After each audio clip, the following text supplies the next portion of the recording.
할렐루야. 네, 영상 보신 것처럼 성남의 이 작은 교회를 섬기시는 이 김정하 목사님은 예전에 보신 분도 계실 것 같은데 그 SBS 힐링 캠프의 차인표 씨 때 언급됐던 분이에요. 보신 것처럼 현재는 루게릭병을 앓고 계셔서 이렇게 이전처럼 이렇게 구두를 닦지는 못하시지만 그럼에도 불구하고도 이제 마지막에 고백하셨던 것처럼 이 일을 통해서 하나님의 사랑을 더 나타낼 수 있지 않겠느냐라고 얘기합니다. 더 최근 영상이 있는데 그 영상에는 이제 아예 말씀을 아예 못 하세요. 그래서 이제 이렇게 설교도 이렇게 본문을 아예 이렇게 설교문을 아예 그냥 자막으로 하고 이렇게 음성을 하시더라고요. 그래서 참 마음이 이렇게 감동이 되는 그런 시간이었습니다. 무엇이 이분을 이렇게 만들었을까요?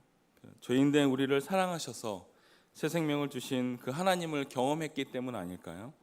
저 여러분에게도 이 귀한 사랑이 넘쳐나는 오늘 하루 되기를 바랍니다.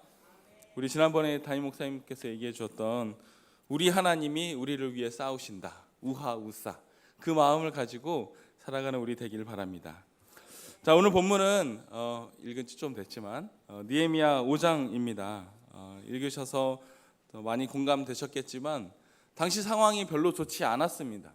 그러니까 느헤미야 4장에서는 우리가 이제 지난 시간 봤듯이 성벽 재건을 위해서 많이 애를 썼습니다. 근데 성벽을 재건하는 일이 왜 중요하느냐?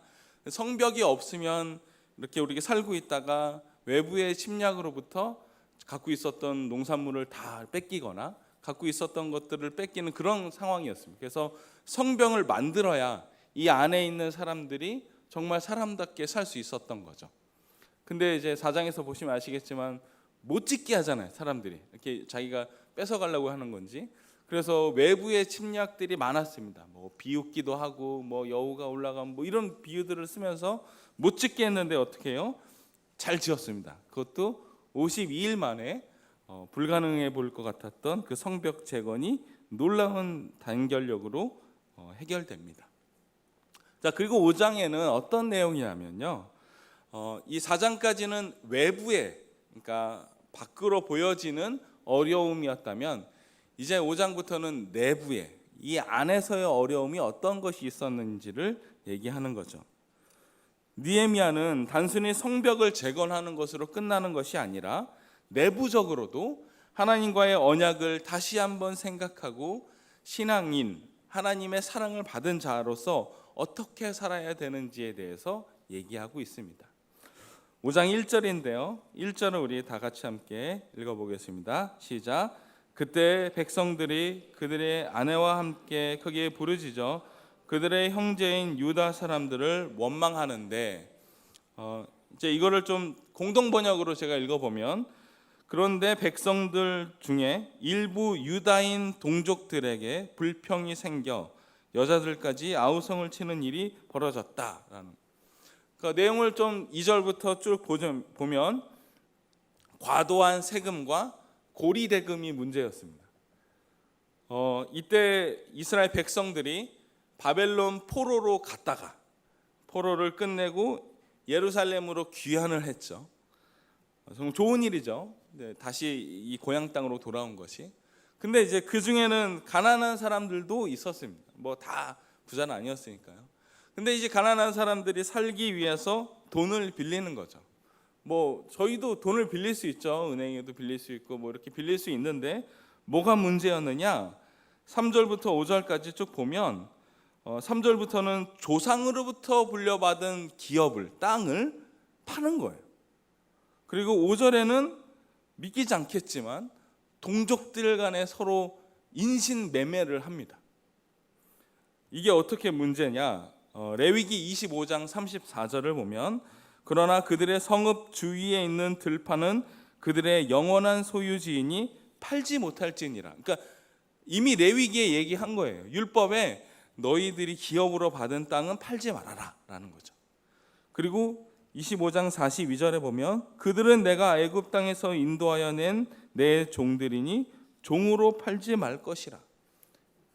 노예도 삼지 말라는 거예요. 이미 얘기하셨어요. 그러니까 레위기의 율법에 너희가 기업으로 받은 이 땅은 남들에게, 다른 사람들에게 판매는 하지 말라는 거예요. 아예 팔지는 말고, 그리고 서로들 간에, 너희들끼리 간에 종으로 삼지 말라는 거죠. 그런데 오늘 본문의 상황을 보면 극심한 어떤 가난한 사람들이 있었어요. 그렇게 하지 않고서는 살 수 없는 상황이었다는 거죠. 땅을 파는 것을 넘어서 자신의 자녀들까지 노예로 팔 수밖에 없는 극심한 생활고를 현재 겪고 있다는 겁니다. 자, 그러면 이런 상황에 나머지 공동체가 어떻게 해야 되는지를 오늘 본문은 얘기하는 거예요. 사랑으로 그들을 잘 대해주고, 율법에 보면 이렇게 이자를 받지 말라고 했거든요. 그냥 이렇게 빌려주라고 했는데 그 말씀을 어겨서까지 자신들의 경제적인 이익을 취했던 일부의 사람들이 있었다는 겁니다. 그래서 그 사람들로 인하여 어떻게 해요? 지금 공동체가 힘들어하고 있는 거죠. 그래서 1절에 있는 것처럼 싸우고 있는 거예요. 율법에 분명히 어려운 사람들의 처한 형제를 도우라고 했습니다. 돈을 빌려주되 자신의 이익보다는 연약한 형제를 먼저 도우라고 했는데 현재 이 공동체는 그렇지 못한 거예요. 다시 말하면 하나님의 말씀대로 살지 못하고 있는 거죠. 그렇습니다. 이제 포로 귀환 공동체는 단순히 회복해야 되는 것이 고향에 오는 것이 끝이 아니었습니다. 성벽을 짓는 것이 끝이 아니었습니다. 오늘 말씀과 같이 내부적으로 하나님과의 관계가 회복되는 것이 진정한 포로의 귀환이었던 거죠. 내부적으로도 하나님의 사랑을 회복해서 이웃을 사랑해야 된다는 겁니다. 우리가 하나님의 사랑을 깨달으면 어떻게 해요? 나눠주잖아요. 그 사랑을 베풀잖아요. 현재 이 공동체는 그렇지 못했다는 거예요. 내가 이렇게 돈을 빌려주면 돈을 더 받겠지, 내가 고리를 해서 이렇게 하면 나는 부자가 될 거야 라고 생각했던 사람들이 있었다는 거죠. 그래서 그 공동체에 어려움이 생겼습니다. 자, 생각해 보세요. 우리가 포로 생활을 막 마치고 왔어요. 이해가십니까? 우리 바벨론으로 포로를 갔다가 그 긴 시간을 보내고 다시 돌아왔는데, 돌아와서 여기서 노예가 된다는 게 말이 됩니까? 그래서 오늘 8절에 이렇게 얘기합니다. 제가 읽겠습니다. 그들에게 이르기를, 우리는 이방인의 손에 팔린 우리 형제, 우리 사람들을 우리의 힘을 다하여 도로 찾았거늘 너희는 너희 형제를 팔고자 하느냐? 더구나 우리의 손에 팔리게 하겠느냐 하며 그들이 잠잠하여 말이 없기로. 이걸 또 공동번역으로 읽어보면 이렇습니다. 유다인들은 우리와 한 결례요, 그 우리의 결례가 남의 나라에 팔려갔던 것을 우리는 일껏 찾아왔소. 그런데 그대들은 제 결례를 또 팔아먹다니 우리더러 다시 찾아오라는 말이요. 이해 가십니까?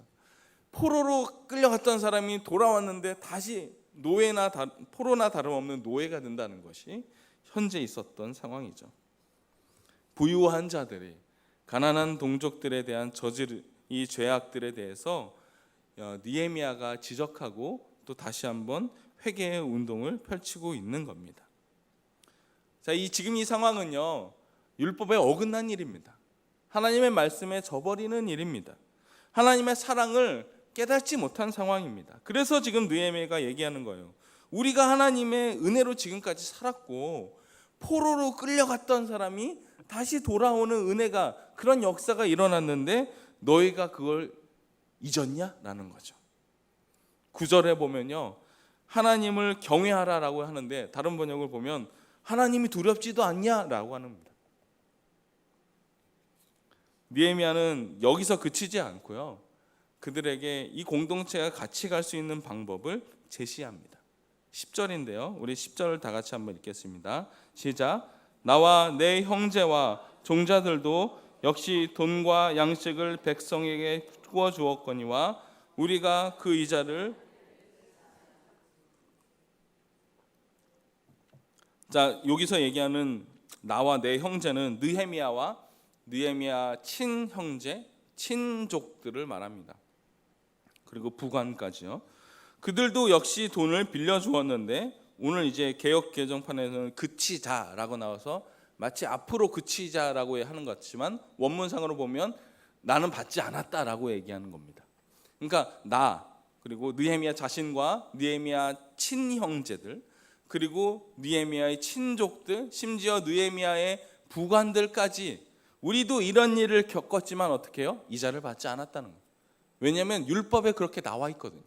가난한 자들에 대해서 고리대금을 하는 것이 아니라 가난한 자들은 그들이 다시 일어설 수 있게끔 돈만 빌려주라는 거죠.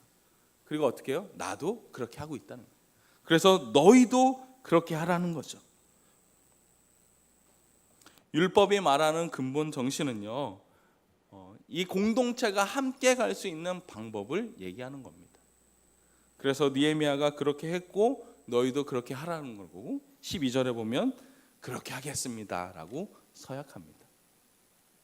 자칫 민족 간에 불편하고 어려움이 발생할 수 있는 그때에 하나님은 느헤미야를 사용하셔서 하나님의 백성다움을 회복하셨습니다. 하나님은 느헤미야를 이렇게 통해서 보여지는 성벽을 재건하는 것으로 끝내는 것이 아니라 보여지지 않은 이 신한 공동체의 재건을 이루고 계시는 겁니다. 오늘 말씀을 묵상하면서 제가 참 여러 가지 생각을 했습니다. 나는 정말 하나님 백성답게 살고 있는가? 나는 하나님의 말씀을 잘 지키며 살고 있는가? 나는 내 이익을 먼저 생각하고 있지 않는가? 우리 앞선 영상을 보셨잖아요. 루게릭 병을 앓고 계시는 그 목사님이 이제 루게릭을 진단받기 전에부터 하시고 진단 받으시고 목사 안수를 받으셨더라고요. 전도사로 계시다가 그런 일이 어려움이 자기에 있으면서도 목사님 얼굴 보셨나요? 너무 밝지 않으세요? 과연 나는 저렇게 살 수 있을까에 대한 부분이 많았습니다. 그리고 그렇게 하지 못하고 있는 제 자신을 보며 하나님 앞에 죄송한 마음이 들었습니다. 바라기는 우리 모두가요, 저와 우리 모두가 느헤미야와 같이 하나님 말씀대로 살아가는 사람이 되기를 바랍니다. 또 아까 목사님처럼 사명을 감당하기 위해서 그 공동체, 자기가 섬기는 사람들을 위해서 최선을 다하고 선한 영향력을 나타내는 자 되기를 바랍니다. 오늘 시간이 없어서 다 보지 못했지만 저 영상에 후속이 있어요. 그러니까 저 영상을 실제 저 케냐나 이런 나라에 가서 저 영상을 보여준 거예요. 근데 거기에 있는 사람들이 뭐라고 얘기했냐면 자기는 자기가 후원을 받지만 후원을 해주는 사람들이 다 부자인 줄 알았다. 나에게 그렇게 여유로우니까 그렇게 준 거라고 생각을 했다. 근데 저 영상을 보고 거기에 있는 목사님이 정말 루게릭을 겪으시면서 구두를 닦으면서 해왔던 그 모습을 보니 정말 하나님이 살아계시고 하나님의 사랑이 있다는 것을 더 깨달았다라고 그렇게 고백하는 영상이 있습니다. 우리가 살아갈 때요, 우리 말씀대로 살다 보면 때로는 금전적으로 이익이 되지 않을 때도 있습니다. 하지만 하나님의 사랑을 나타낼 수 있는 곳이라면 우리가 머뭇거리지 않기를 바랍니다. 우리가 단적인 예로 우리 안에 이 청소년 기금을 1,000원씩 2,000원씩 내는 그 기금이 전혀 알지도 못하는 학생들에게 전해지거든요. 저희 교회와 아무 상관없는 학교에 추천을 받아서 동사무소에 추천을 받아서 우리 아이들에게 전달돼요. 그리고 그 아이들이 우리 교회에 나오라고 하지도 않아요. 그때 잠깐 와서 장학금만 받고 가요. 우리가 그런 모습들이 우리 공동체를 살리고 공동체를 더 사랑하기 때문에 우리가 받은 사랑이 많기 때문에 나눠주는 거 아닐까요?